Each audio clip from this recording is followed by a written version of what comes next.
po sa ating mga netizen, ingatan po ninyo ang inyong mga password sa mga social media accounts po ninyo. Sa Pampanga, isang babae po ang nahack ang kanyang Facebook account at nilagyan ito ng mga malisyosong litrato. Ang suspect, hiningan pa siya ng mahigit 200,000 piso para mabawi niya ang kanyang password. May news to go si Oscar Oida.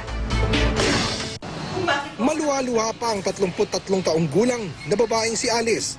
Di niya tunay na pangalan nang dumulog sa tanggapan ng CIDG sa Pampanga. Isang lalaki raw kasi ang nang-hack ng kanyang Facebook account at saka nag-post ng mga malisyosong litrato ni Alice dito. Ang sabi niya sa mga text messages sa pamilya ko, binigay ko daw po. Pero pagkakalam ko, wala akong binigay sa kanyang password ko. Kasi alam ko ang password is sa atin lang.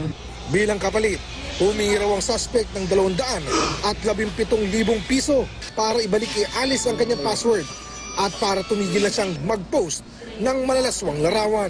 Aminado si Alice, mukha niya ang nasa litrato pero inedit daw ito at nilagyan ng ibang nakaubad na katawan.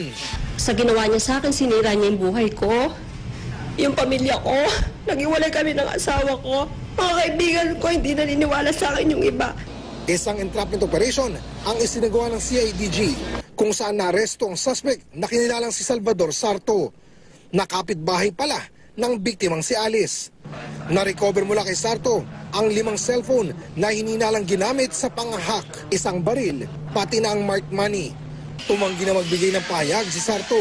Nakakulong siya ngayon at naharap sa kasong robbery extortion, illegal possession of firearms at paglabag sa anti-cybercrime law. Nananawagan po ako sa mga iba na nabiktima pa nitong si Mr. Salvador Sarto na pwede po kayong lumutang dito sa aming tanggapan para mag-file po kayo ng complaint. Oscar Oida, GMA News.